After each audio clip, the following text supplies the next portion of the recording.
She just made it sound like the most like fascinating project in the world. Gave me like the pitch of a lifetime. There was no master plan. I'm a first generation college student. Like, what's really going on the inside? That's a really good question.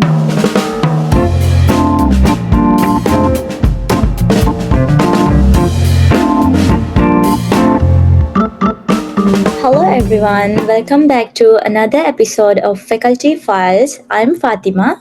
And I'm Adya. And I'm so excited to kick off this podcast where we go beyond the classroom and get to know the professors who shape our academic journey. Today, we have our fantastic guest, Professor Bassett, who is a biology professor at UIC. She also supervises independent study and honors capstone project that supports students' individual research interests.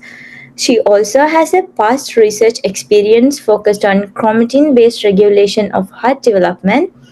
This work demonstrated new roles for two ASXL family proteins in regulating myocardial thickness, ventricular septum formation, and lung maturation. With that awesome introduction, how are you doing today, Professor Bassett? Oh, thank you guys for the introduction. I appreciate it. I'm feeling good today. How are you? We're all good too, just keeping up with the end of semester activities. It's crazy. Since the semester is coming to an end, how has it been for you guys? I think it's kind of similar to what students go through. We have a lot of commitments and a lot of things coming up in our schedule, but it's things like writing exams instead of taking exams. And there's a lot going on the professor's end too. I see. I think Professor DeMecki, she mentioned that the Scantron machines are broken. So I'm sure that's causing a little bit of stress to everyone. I did not know. I have not heard that. So we'll find out. Well, I hope they fixed it already, but let's move on to talking about your journey into how you came into academia, perhaps about your early education, undergrad, PhD. Yeah, sure. So I did my undergraduate at Marietta College. It was a small kind of liberal arts college in Ohio. I was a biology major. I was not planning on this, but I ended up doing a minor in philosophy because I took a couple classes and I just really enjoyed it. When I was kind of getting close to the end of my senior year and I was like trying to figure out what do I want to do with my life, I was totally lost. I really had no plan. I was fortunate that I had like made some good connections with professors in the department there. It was a small school, so it was like relatively easier for me to do that than I know the experience a lot of students have at UIC. And I was offered kind of like a one-year position after I graduated as a teaching and research assistant. So I was able to continue some of the work that I had done on my capstone project. I was also able to kind of help out in a teaching role with a human physiology course. And through that experience, that's kind of where I got more interested in going into graduate school. And I had, I found out that if you do a PhD in biology, they usually pay for it and cover your tuition. So I was like, you know what? I don't know what else I'm doing. I really enjoyed my senior thesis, my research experience. Let's try this out and see where it goes. And then I started applying to graduate schools from there. Okay. So it seems to be a little bit more of like a spontaneous progression of events almost. Yeah, there was no master plan. Actually, so I'm a first generation college student, like gave me like the pitch of a lifetime. So she told me about the research that was going on in her lab. She was studying epigenetics. She was studying heart development. I had never heard of epigenetics before. I had never taken a developmental biology class in college, or really, I knew it was a discipline, but I didn't really know much about it. But sitting in her office and like meeting her, and she was like drawing all over the whiteboard and like telling me about this gene that her lab was studying. She just made it sound like the most like fascinating project in the world. And I was like, yeah, it was like the most compelling thing that I had heard of all of the schools that I had interviewed at. And like, I was most excited about that. So that's the leap I took. And I ended up joining her lab, a couple of months later and went on from there. Mm-hmm. And you're happy with your decision now? Yeah, definitely. Yeah, developmental biology is fascinating. I'm still, I've been teaching embryology for 11 years now, and I still find like new things all the time, every semester I teach. So I think it's something that, that's definitely a good choice for me. I see. I don't know if this particularly relates, but like you said, you're a first generation college student. So did your early childhood sort of shape you for your research and for your research and teaching, essentially? Maybe, I'm not sure. So I grew up in West Virginia. It's very rural, played outside a lot, spent a lot of time outdoors. And I think that just that experience of kind of like being out in the natural world, and I read a lot as a kid, just kind of gave me like this curiosity about how things worked. My dad was also always really into Popular Science magazine. We had that around the house a lot, and like he's kind of like a tinkerer, like wanted to like take things apart and rebuild them and fix them, and that gave me this kind of like, I guess, curiosity as I grew up about how do things like really work, what's really going on the inside, which is a trait that I think a lot of biologists share. I didn't know it at the time, but it's something that a lot of us are interested in. I can actually relate to that because I'm also a first generation student. I'm originally from Sri Lanka. My grandpa like used to get magazines, like scientific magazines and stuff when I was a kid, like 9 years old. And then I used to read that magazine a lot, and then they get me into science field, I would say. So Yeah, makes you curious. yes, Which is kind of sad now because I don't think anybody reads magazines anymore. yes, Maybe you can read them on your tablet or your Kindle or something. yeah, but it's not like a paper version. Was there like any major pivotal moment in your career? Pivotal moment in my career. Like any surprises? I would say like there's kind of like a series of pivotal moments. So when I went into graduate school, I was really excited about research, and I loved my time in the lab. I had a great time with my project, felt really good about it. But I also kind of like discovered along the way that research did not really suit my personality. I like to have things planned out. And in research, it's like you never know what's going to happen. You could do an experiment today that just totally changes your plans for like the next 6 months. You could do an experiment and it doesn't work, and you spend the next 6 months like trying to figure out why it doesn't work. So it's like really fun to do that as a graduate student, but it gives me this kind of like uncertain feeling about building a career around that and trying to do that, long term. So that was one kind of surprise. Another kind of surprise was how much I really enjoyed teaching. So I was a teaching assistant all throughout graduate school, I think except for one semester I had an RA. So I TA'd a bunch of different courses, and I really enjoyed working with students. I really enjoyed being like especially in a lab classroom was really fun, and like introducing students to how to use the microscope and how to do different things in the lab and teach them new things and new skills that they could kind of take away. So I really enjoyed that. I didn't enjoy lecturing so much initially, but I kind of grew to adapt to it over time. If you had told me 10 years ago that I would be teaching like a big lecture with like 200 or more students, I'll be like, no way, I will never be able to do that. But you grow and you adapt to it. I think that's a very satisfying answer. I think many times we underestimate ourselves, but you do like a phenomenal job of teaching. I loved your lectures. Thank you. I appreciate that. Well, I'll just say it did not come naturally at first. So, Really? If you ever like feel like, oh, I don't know I can do this, I don't know if this is for me, listen to those feelings, but also don't let the lack of self-confidence kind of limit you from doing things, because you will be surprised at what you can do if you keep working at it and trying. That's great advice. I think this sort of goes along the same lines. What's something you knew before becoming a professor? It doesn't have to be a negative way, but I've generally seen the answers are a little bit like, oh, I wish I knew this. Something I knew before I became a professor. That's a really good question.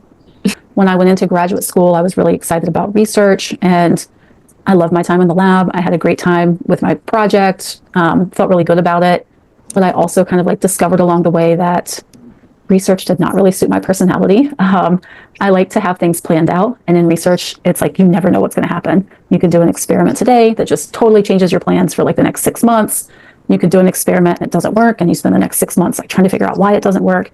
So it's like really fun to do that as a graduate student, but it gives me this kind of like uncertain feeling about building a career around that and trying to do that, long term.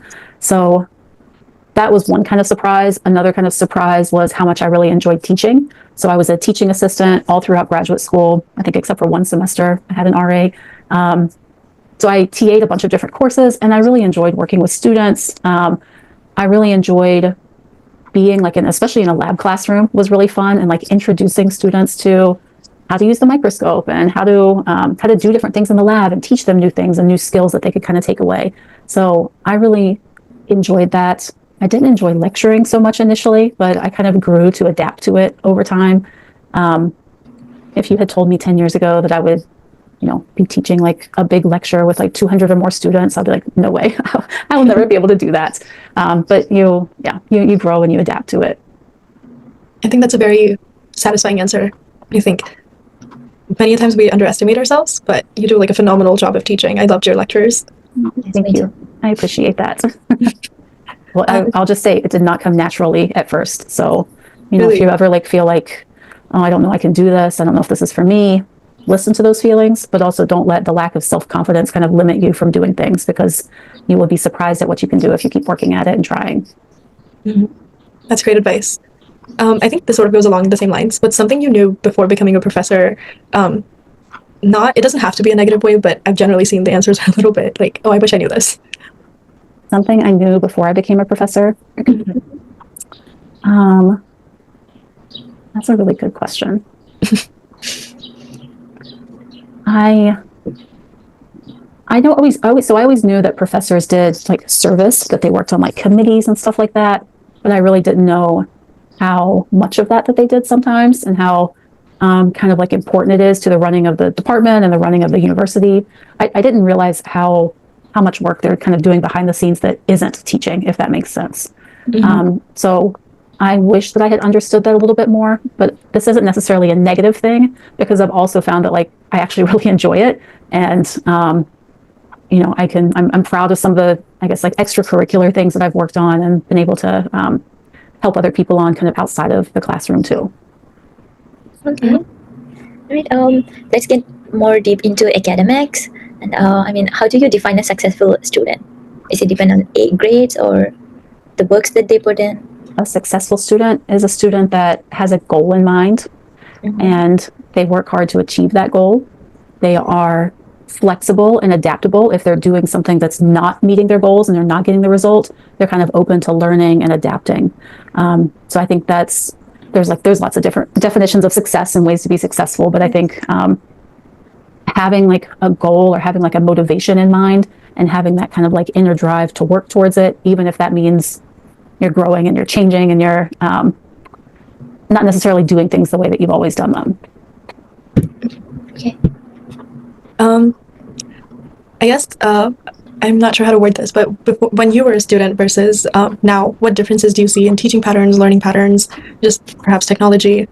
Oh yeah, there's a lot that's changed, and there were a lot of big changes that happened 2020 when we all learned how to teach online, and you guys learned how to take classes online. So I would say in general, all professors across the board have become more tech savvy. We're able to use more tools and kind of technology in our teaching, and we're more comfortable using those things. I think kind of the events that were happening around that time has also made people more aware of the importance of things like inclusivity and making sure that all the students in the classroom have an opportunity to learn and engage with the material. It's like the idea that not everyone kind of engages with material in the same way, or will find the same things interesting, or will be able to excel on the same type of assessments. So I've seen a move away from like lecture and exam. Like when I was in college, it was just lectures, exams. Maybe some classes you would have a paper.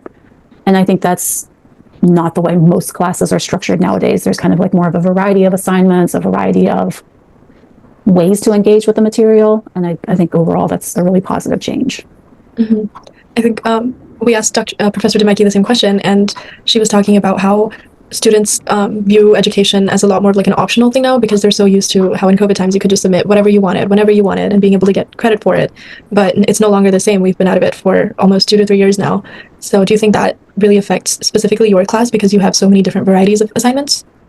I do think sometimes that, and this is going to like make me sound and feel old, but sometimes I do get this feeling like, oh, kids these days, back in my day, we would do all of our homework and we would turn in everything and we would never ask for an extension or anything like that. So I do feel like some of that kind of like a la carte ordering off the menu system exists a little bit more than it did in the past. I don't know how much of it is COVID, and also how much of it is like just me getting older, and that happens to everybody. Like back in my day, things were different. I don't know. I'd want to see some data on that. Yeah. Similar to that, do you think, what's your take on a top grade student, perhaps maybe not a 4.0, then like a 3.9 and above, is really serious about studying, just misses an assignment that you generally do not provide extensions on? Do you think policies should be strict or a little bit flexible? I think policy should be consistent. That's what I think. So my philosophy is to try to like build into the course ways that you can have flexibility. Like there's dropped assignments. There are ways to make up points in the course. If you didn't do so well on an assignment or on a certain exam, there's a dropped exam. I think that flexibility needs to be kind of like built into the structure. And then beyond that, I think that there should be kind of pretty strict rules. Like we're going to accept an assignment. If you miss an assignment and it's late, we're going to accept it for 1 week. And then after that, no more missed assignments. Because otherwise you get in this gray area where it's like, I don't want to be the person judging whether or not a student's excuse is valid or not, or whether or not this situation merits like mercy or something. Like that just puts me in a weird position. So for me, I try to set up policies that I think are fair in the first place, put them in our kind of like guiding rule book, the syllabus, and then try to stick to it.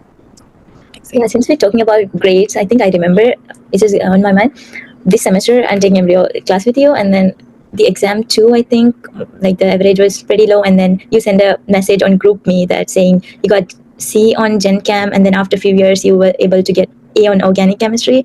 Do you have anything to say about that? Yeah. Well, first of all, I find like informal conversations like on GroupMe and stuff, like real time, addressing stuff in the moment. You guys just got your exam back and everybody's like feeling a certain way about it, right? Not everybody, but if the average wasn't as high as I was hoping that it would be. So I know there's a lot of disappointment, and having avenues where I can like kind of communicate with students and address that in real time rather than waiting until the next class session or whatever, I think is really helpful. I also, I don't know, I want to be like honest and vulnerable and just tell you all what I've experienced and what I've seen, and hopefully it helps. My first semester of college, I really struggled a lot to kind of adapt to. I was just in a totally different environment. It was not like where I grew up. It was not like my high school. It was totally different kind of culturally, and I had a lot of feelings like I don't belong. Gen Chem, I really struggled in. And I was like, but I took AP Chem in high school. I should be able to pass this. It should be fine. So I was really kind of like disappointed in myself. And I felt like, you know what, maybe I shouldn't be in college. Maybe I should just drop out, because if I can't get a good grade in a class that I felt like I had that class before because I had already taken AP chemistry. I was really hard on myself, and I didn't really have like kind of a frame of reference for some classes are just really hard. And some classes you take when you are not ready for them, when you do not have like the study strategies in place or kind of capacity to deal with them. But then you might encounter that same class or same type of class years later, and you find that you do, because as I think hopefully you guys have experienced, as you move through the semesters and you move through college, you get better and better and better, and you increase your capacity to do more and more difficult things. I agree. I think towards the beginning of my college experience, I was in a community college, and I was an international student at the time, and I just found it so overstimulating. And as like doing extracurriculars was like out of the box, I could only focus on the 4 classes that I was taking at the time. And now, kind of moving towards the end of my 3rd year, it's so much easier to now be doing a podcast and so many other things that we all tackle. So yeah, I think that's a very real and vulnerable answer. Yes. I'm glad to hear that you've like adapted and you found ways to kind of juggle those and fit things in over time. Yes. So talking about future perspective, since almost everyone uses AI. So do you think professors can also benefit from AI, and for example, using it to make their teaching materials like quizzes and exams? Maybe. So I'm in the position of like, I'm really annoyed by AI, but I'm also like, I don't want to be a fuddy-duddy and like stuck in the past of, I don't know anything about AI and refuse to use it. So I am, trying to learn about what its capabilities are and what it's good at. but I'm also kind of a bit of a skeptic at this point. I do use Grammarly. I installed Grammarly last year in Outlook and in Word, and it sends me a little update every week about my how my tone has changed over time, or how many new words I used or whatever. So that's interesting, I guess. And I also see I make the same 3 grammatical mistakes over and over and over again, and Grammarly helps me with that. So that's really nice. But I also, I don't know, I see students that kind of export their thinking to AI and let AI kind of do the thinking for you. And for me, that's you're missing the point of the assignment. I know it's going to take longer to read this article and try to summarize it in your own words versus I could just feed this article to ChatGPT or whatever AI program you're using, and it would spit out a summary in 30 seconds, and that would be so easy, and I can move on to the next assignment. And those shortcuts can be so tempting, but you're missing out on if you're doing that consistently, you're missing out on the process of learning how to digest information and learning how to pull out the important ideas and learning how to convey it to someone in kind of a simplified manner. So I find it frustrating a little bit. I've also tried, I feed my learning objectives into ChatGPT, tell it to write 50 multiple choice questions. I might get 1 good one out of 50. So it's the level of questions that AI is able to develop at this point in time are not good enough for me to want to use on an exam. And so sometimes I see that I've had students show me in drop-in hours, oh, I've got this cool tool and it writes multiple choice questions for me, and I'm using that to quiz myself, and okay, maybe out of 10 questions, 2 of them are good, and then the other ones are just really basic recall type questions, which are good at the early stages of studying, don't get me wrong, but they're not giving you those deep critical thinking application type questions that I love. So it's amazing, but it's also limited, and I worry about students that rely on it too much. It's something that I think it's okay to use if you're in control of it, but once it's kind of an addiction, once you get an assignment out of it quickly, you just want to keep going back. But it's important to fight that and do your assignments and learn from them. That's what we're paying for in our degree. So yeah, I hope so. Right, let's move on to my favorite section, the lightning round. And so we just request that you try to answer the questions in 1 sentence or less, if possible. What do you think is the most overrated academic trend? Right now, flipped classroom. Oh, I'm not aware of that. Flipped classroom is where you do your lecture material or you do your studying outside of class. And then when you're in class, you work on assignments, you work on discussions, you work on poll questions, stuff like that. Okay. It was very popular a few years ago. I used it for a number of years. Okay. If you could teach any subject out of your field, out of biology, what would it be? I would love to teach developmental biology. I know we teach embryology, the human-focused version, but I also would really love to go back to mechanisms and cells and signaling and do developmental biology. Is there anything out of biology? Oh, outside of biology. Yes, yes. Oh, I see. I would do chemistry. Oh, okay, cool. I think you would make an awesome organic chemistry teacher. Maybe. I'd have a lot of studying to do. Possibly. Are you a coffee or tea person? I am currently a decaf chai person. Oh. Mm-hmm. What's your favorite book or movie? My favorite movie is a tie between Stand By Me. That was my favorite movie for a long time growing up. My favorite movie recently is Out of Africa.